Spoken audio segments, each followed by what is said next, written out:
Брзо, најдобро би било и следната недела затоа што и центарот има активности, има одлуки за донесување и градоначалниците се нашите клучни луѓе.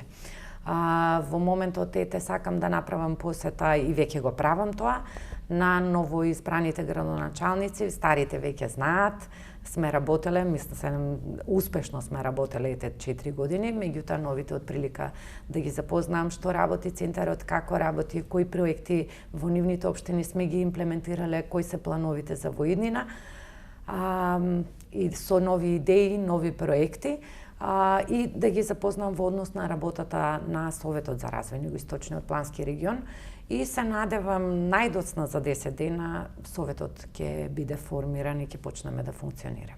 Важите за, односно сите совети, барем досега, беа функционални и едногласно ги носеа одлуките. Очекувате така да биде со овој совет? Па да. Јас сум секогаш оптимист и ентузијаст. Штом си градоначалник, тоа значи дека имаш високо ниво на свеста. Проектите што ги имплементира Центарот за развој се проекти важни за целиот регион. Тука не игра многу улога политиката, важно е да донесеме добри одлуки за регионот и за луѓето во нашиот регион.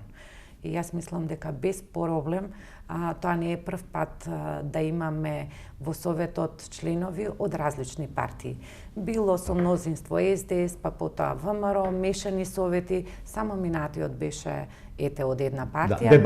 Дебати имало за рамките на одлуките, но секогаш се биле одлуките со 10. Да, така со консензус, се додека не се усогласат да ги решат, да ги испеглат ставовите, не се доаѓало до гласање, сите на крај да бидат задоволни, тогаш се гласа. И секогаш било со 10 за.